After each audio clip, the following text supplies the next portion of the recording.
occurred to me that I would need to make a judgment call as principal to decide whether or not the infraction warranted heavier consequences.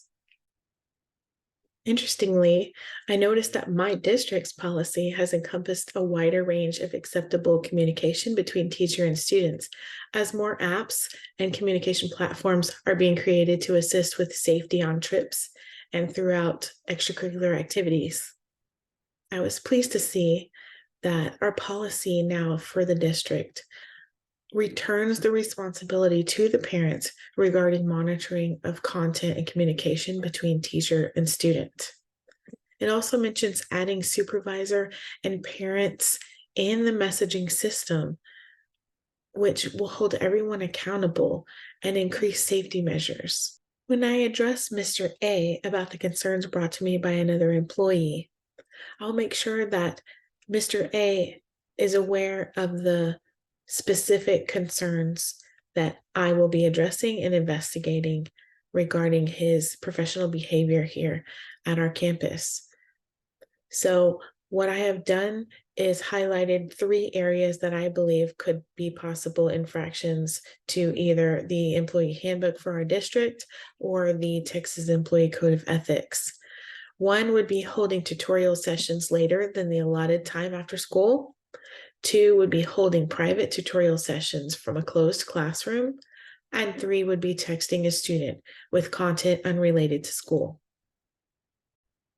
The first 2 concerns to be addressed regarding the manner in which Mr. A is conducting his tutorial sessions would be prompted by reminding Mr. A of our campus protocol for tutorials. The manner in which he is conducting his tutorials, they are not going with our protocol and our standards. So I'll be reminding him that our tutorials are to be held 1 hour prior or post instructional hours during the day, and that at no time should a teacher be alone in a closed classroom with a student.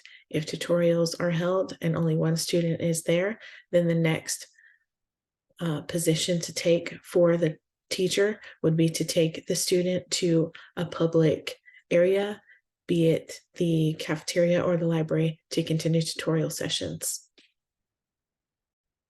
The third concern to be investigated will be more complex, as the policies on communication between teachers and students differs between districts and state. As a campus principal, I'll make sure to have all the documentation that I can get from text messaging and emails regarding any communication between Mr. A and the student in question.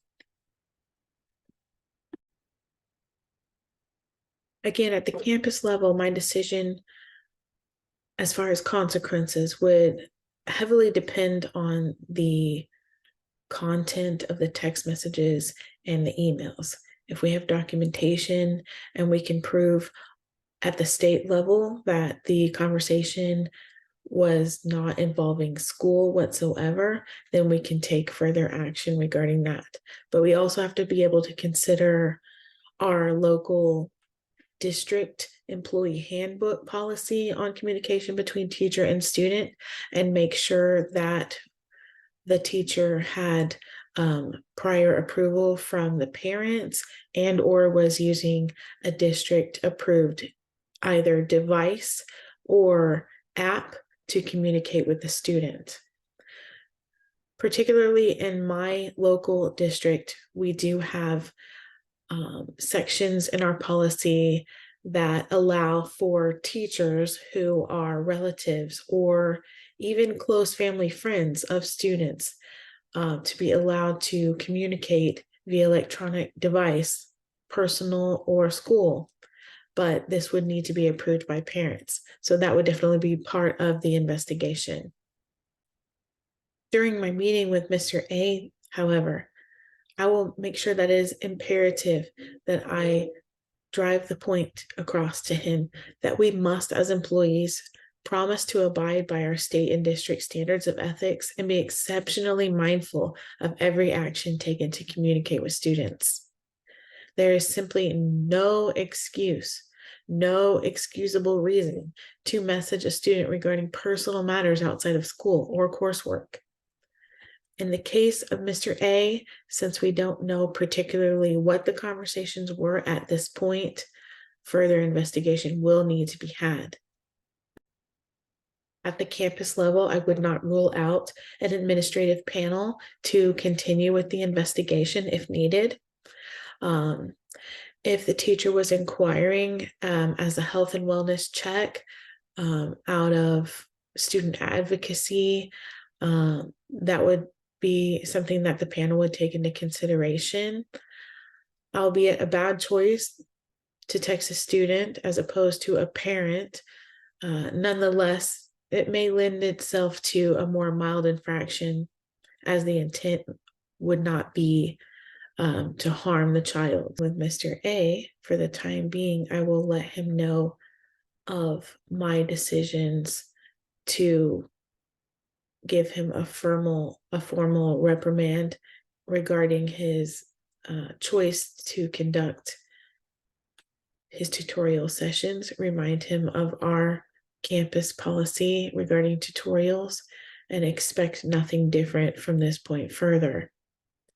Regarding the teacher to student text messaging, that would require a little bit more additional time and could lead to a possible non-renewal of his contract with our campus and or a removal of his teaching contract.